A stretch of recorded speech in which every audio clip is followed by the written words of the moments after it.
Olá a todos e a todas, meu nome é Gustavo Henrique, sou professor de Ciências Humanas.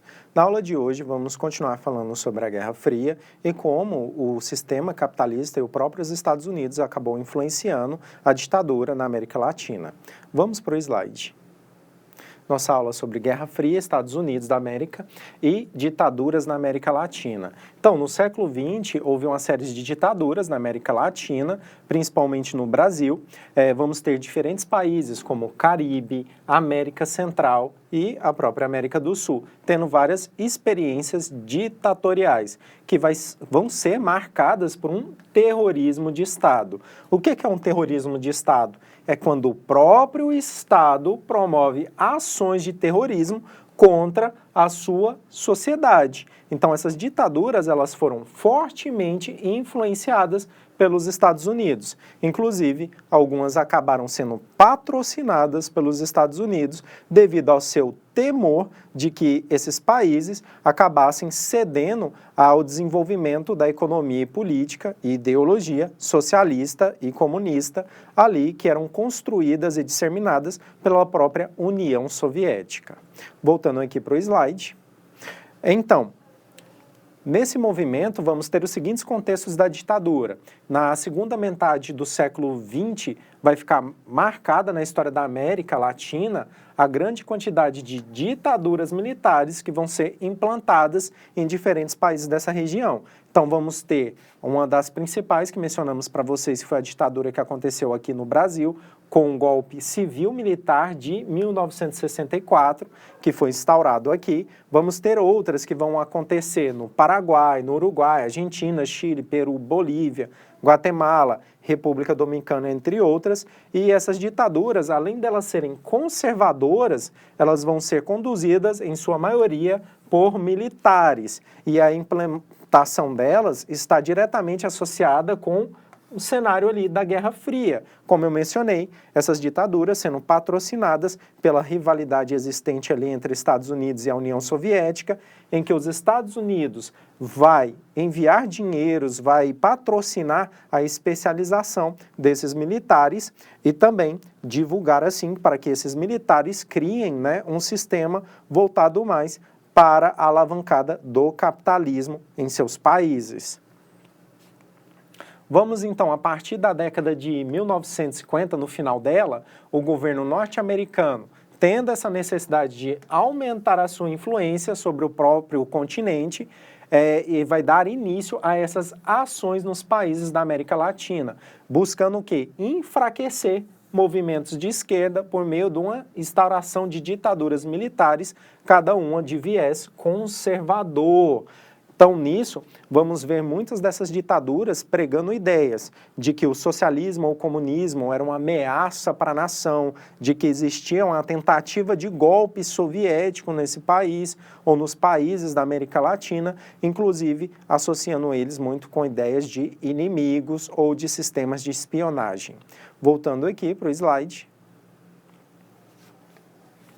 E essas revoluções, inclusive que vão acontecer na Revolução Cubana, em 1959, era um dos temores que os norte-americanos tinham que acontecesse em outros países da América Latina. A Revolução Cubana aqui, que ela foi conduzida pelo Fidel Castro e o Che Guevara, foi uma revolução de caráter nacionalista que vai acabar aproximando a União Soviética por conta ali da hostilidade que os cubanos tinham com os norte-americanos, ou os norte-americanos também tinham contra o sistema político do governo cubano.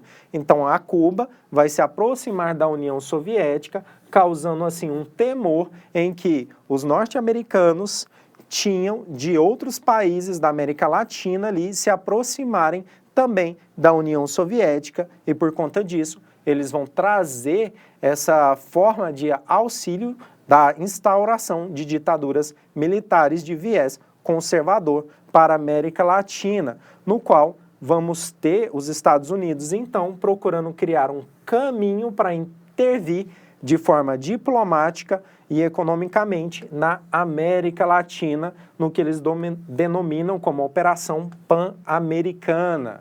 E o desdobramento dessa situação em Cuba fizeram também que a ação norte-americana sobre a América Latina se tornasse cada vez mais agressiva. Vamos ter as ditaduras latino-americanas, no caso do Brasil, a gente tem algo muito simbólico, que foi inclusive a intervenção militar ou ditadura militar, tá?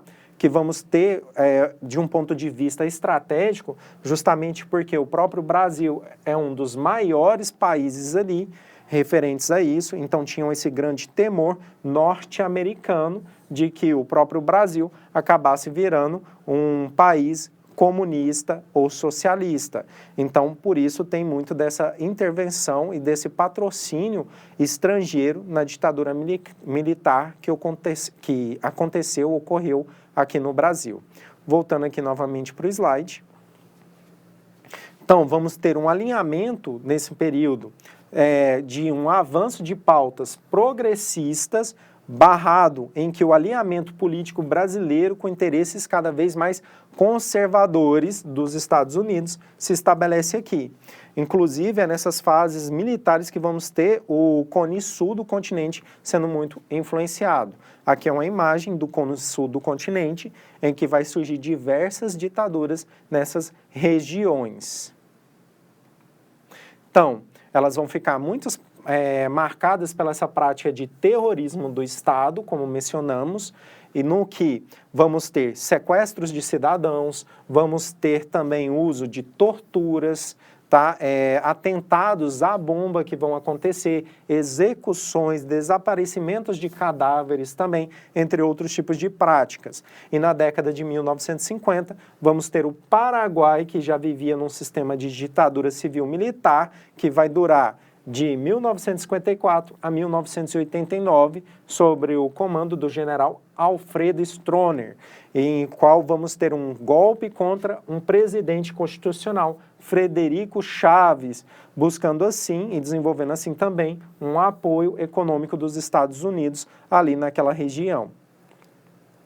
Vamos ter também na década de 70 e 80, 6 nações sul-americanas, Argentina, Brasil, Chile, Paraguai, Bolívia e Uruguai, apoiado pelos Estados Unidos na Operação Condor, para combater opositores subversivos. Então, assim, nessas operações, tentavam se combater até mesmo formas de confrontos internos, no qual medidas, ou seja, membros da própria população civil, se revoltavam contra a ditadura ou criavam alguma forma de resistência. Inclusive, era muito comum, nesses períodos de ditadura, determinadas áreas ou matérias de ensino serem retirados, tanto da escola como da faculdade, e outras novas sendo introduzidas ali nesse sistema educacional daquele período. Voltando aqui. Então, nessas ditaduras civis militares, vão acontecer também na República Dominicana, ali do Haiti, do Panamá, Nicarágua, Honduras, El Salvador e Guatemala. Vamos ter a ditadura chilena, que foi um sistema militar, de regime militar, né, autoritário, que aconteceu no Chile na década de 1973 a 1990. E vamos ter o general Augusto Pinochet, que é um dos mais conhecidos nesse sistema de ditadura. E o regime ele teve início em 11 de setembro de 1976, com um golpe militar ali, que retirou o presidente democraticamente eleito, que era o Salvador Allende. O Pinochet ele sobe ao poder, ele instaura um governo dele de repressão ao sistema político, de censura, e ele também vai ser marcado por cometer graves violações dos direitos humanos, incluindo torturas e assassinatos. Então, uma das características também que temos em comum desses sistemas de ditadura é criar e fazer esses sistemas que vão contra as leis humanas, né? Que vão contra as leis humanitárias, no qual vai ter assassinatos, vai ter sistemas de torturas, entre outros. Voltando aqui para o slide. Outra característica marcante também é o sistema de censuras que a ditadura promove, tanto na população como nos sistemas midiáticos, por exemplo, música, cultura, etc. A economia chilena ela vai trazer reformas neoliberais, como vimos em aulas anteriores nossas. Alguns desses indicadores econômicos eles vão trazer desigualdade social. Só relembrando, essas reformas neoliberais elas trazem uma diminuição da responsabilidade do Estado para com a população. Ela vai garantir o mínimo, certo? Nisso, as grandes empresas, elas vão ter mais questões de desenvolvimento econômico, já que o Estado não vai intervir nela, podendo assim colocar o preço no produto que ela vai construir e também o preço que ela vai oferecer para a mão de obra do trabalhador. E lembrando, essa ideia econômica, ela visa também criar uma forma de desconstrução sindicalista, no qual os próprios trabalhadores aos poucos vão perdendo seus direitos trabalhistas ou tendo eles diminuídos. E como eu mencionei anteriormente, do ponto de vista econômico para a máquina estatal, isso é interessante, porque ela traz essa melhoria econômica para o Estado, diminuindo assim a sua responsabilidade e, em consequência, suas dívidas. Mas para a sociedade como um todo, vai criar um grande alavancamento de desigualdade social, onde vamos ter um grupo dominante cada vez mais rico e sendo uma minoria, enquanto a maioria da população se condiz ou se encontra em condições de pobreza ou de necessidade.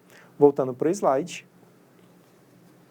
Então, a ditadura chilena, ela vai começar a enfraquecer ali na década de 1980 e ela vai culminar em um plebiscito em 1988, em que a população vai voltar contra a continuidade de Pinochet ali no poder. E a ditadura ela vai chegar ao fim lá no Chile, através do início de uma transição desse sistema de ditadura para uma democracia.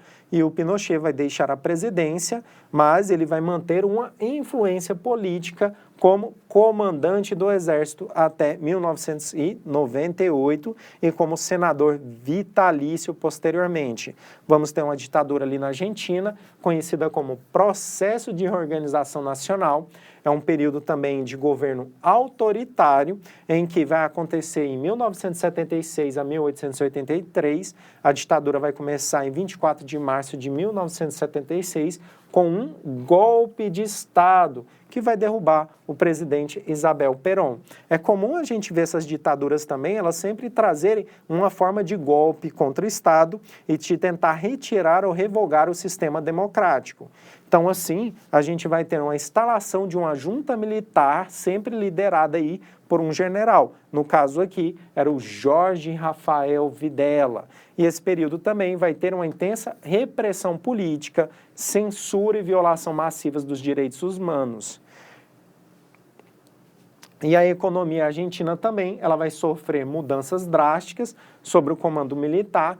Ela vai abraçar o neoliberalismo, que era uma marca fluente ali do desenvolvimento da economia capitalista, já que a gente tem tanto não só uma corrida armamentista acontecendo ali por conta da Guerra Fria, mas também esse monopólio econômico, em que esses países, tanto os Estados Unidos com o capitalismo como a União Soviética, precisavam ter esse desenvolvimento das suas mercadorias e das suas produções, para gerar um lucro para patrocinar as outras áreas, que era tanto a corrida espacial como a corrida armamentista. Voltando aqui. Então, a gente vai ter grandes desigualdades também nesse país devido a esse desenvolvimento do neoliberalismo como mudança econômica acontecendo. Em 1982, vamos ter a derrota da Argentina da Guerra das Malvinas contra o Reino Unido, que enfraqueceu ainda mais o regime militar, que vai levar à queda em 1983. E em outubro de 1983, vamos ter o surgimento das eleições democráticas realizadas ali. Aí Raul Alfonsín foi eleito como presidente, marcando o fim da ditadura. E como eu mencionei para vocês, esses cenários da Guerra Fria vão sempre ser marcados pela essa corrida armamentista e pela corrida espacial, no qual a Rússia, não conseguindo manter os gastos e não conseguindo manter os seus acordos, vai acabar por ruir e o capitalismo vai ter sua ascensão e vamos ter o surgimento de uma nova ordem econômica mundial. Voltando aqui para o slide. Então, a corrida armamentista que vai trazer o desenvolvimento e acúmulo de armas nucleares convencionais, por isso mantendo assim um cenário de guerra fria, tá? Já que se esses dois países viessem a se enfrentar de fato, poderia acabar não só com esses países, mas com boa parte do mundo em si. Vamos ter a corrida espacial, que foi um reflexo da rivalidade tecnológica entre os Estados Unidos e a União Soviética, e vamos ter ela inicialmente sendo trazida com o lançamento do Sputnik 1 pela União Soviética em 1957, e essa competição também ela vai ser significativa por levar o primeiro homem no espaço, que é o Yuri Gagarin, em 1961, e a chegada do homem da Lua, que vai ser pelos Estados Unidos na missão Apollo 11, em 1969. E o fim da Guerra Fria, que vai começar com o declínio ali nos anos de 1980, com as políticas de Glasnost e Petroiska, que vão ser introduzidas por Mikhail Gorbachev, que vai abrir a União Soviética, dissolvendo a União Soviética na realidade e abrindo agora o país ali para uma economia capitalista, trazendo assim então tanto aberturas e reformas políticas e uma reestruturação econômica no país, fazendo então que o controle soviético enfraqueça e tenha o seu fim, a sua dissolução ali. Então, meus queridos, terminamos nossa aula por aqui. Essa é uma matéria referente à Guerra Fria. Tchau, tchau.